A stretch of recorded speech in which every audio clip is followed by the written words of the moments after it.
Yo, Celtics Nation, buckle up for a video that's gonna hit you right in the feels. We've got two massive stories shaking up Boston and driving the fan base wild. What's Brad Stevens cooking up this time? Can our squad hold it together without some key players? You won't believe what's going down this offseason. So, grab a seat, smash that like button, hit subscribe, and let's dive into these changes. What's really happening with our Celtics? Can we handle these curveballs? Let's find out. All right, Celtics Nation, let's jump into the first bombshell. Picture this: TD Garden packed, fans roaring, but the ground's shaking with news nobody saw coming. Al Horford, our veteran, our rock, the guy who held it down in the 2024 finals, won't be back with the Celtics next season.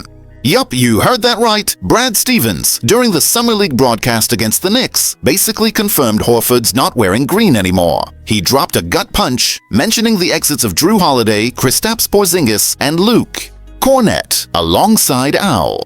Can you believe it? It's a heartbreaker just thinking about the fallout. Why's this happening? Horford, at 39, still has gas in the tank and wants to chase another ring. With the market buzzing, he's being linked to title-hungry teams like the Knicks or even the Denver Nuggets, who need a seasoned big man. Stevens made it clear he loved having Al, but the focus now is rebuilding. After trading Porzingis and losing Kornet to the Spurs, the center spot is screaming for help. And man, the fans are split. On X, some are calling this the end of an era, while others think Horford's given all he had. Now think about it. Without Horford, who's anchoring the paint? Neemias Queta and Luka Garza are the options, but are they ready for big games? Queta's got potential, showed some fire in summer. League but playoff experience, zilch. Garza's a wild card, barely seeing NBA minutes. Last season, Horford was putting up 9 points, 6.2 rebounds, and 2.1 assists per game, shooting 42.3% from the field and 36.3% from three. That's consistency, leadership, a guy who read the game like a book. Without him, Joe Mazzulla's game.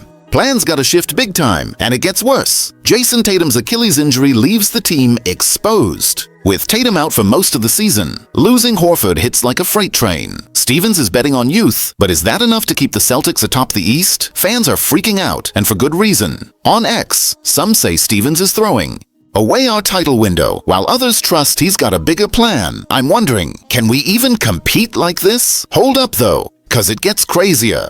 How do the Celtics survive without a seasoned big man and the pressure to defend the title? The answer lies with young guns like Queta and Garza, and that's a huge gamble. While we're reeling from this goodbye, there's another story that'll make you rethink the team's future.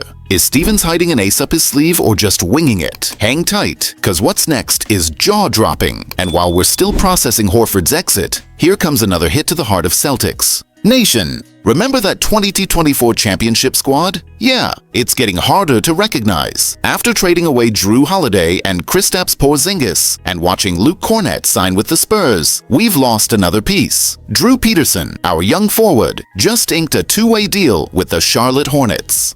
That's right, the guy who swore he'd stay with Boston forever just weeks ago is packing his bags. Why the heck did he make this move? Peterson, with just 28 games over 2 seasons here, was desperate for more court time. In Boston, with Sam Hauser and Baylor Shireman ahead of him, his shot at shining was slim, especially with Tatum sidelined by that brutal Achilles injury. On X, fans are torn. Some think Peterson was never going to break out here, but others are bummed, saying he could have been a dark horse. Last season, he averaged 2.2 points, 1.6 rebounds, and 0.5 assists per game. Not exactly star numbers, but a guy with upside who never got a real chance. Now, let's talk impact. The Celtics are in title window mode, but with all these departures, it feels like Stevens is banking on a transition year.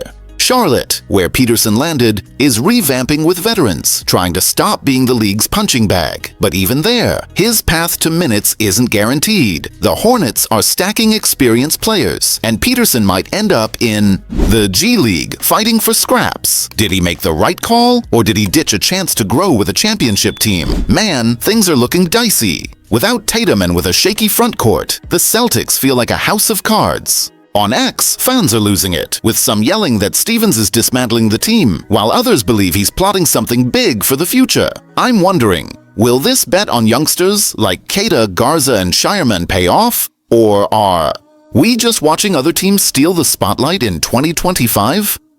It's tense, 'cause every move now decides if we stay on top or fade into the background in the East. While you're wrapping your head around this, here's the question. What's going through Brad Stevens' mind? Is he seeing something we're missing? Or are these exits a sign that 2025 is going to be a rebuild year? Celtics Nation is on edge, and so am I. But hold that thought, because in the wrap-up, we're tying it all together and sparking a fire for you to sound off in the comments. Celtics Nation, what a roller coaster.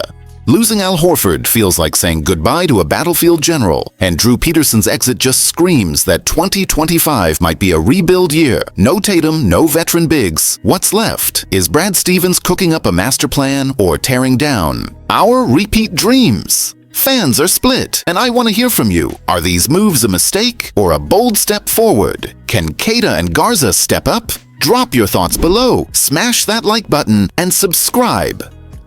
Let's talk. Are the Celtics still contenders, or is it time to brace ourselves?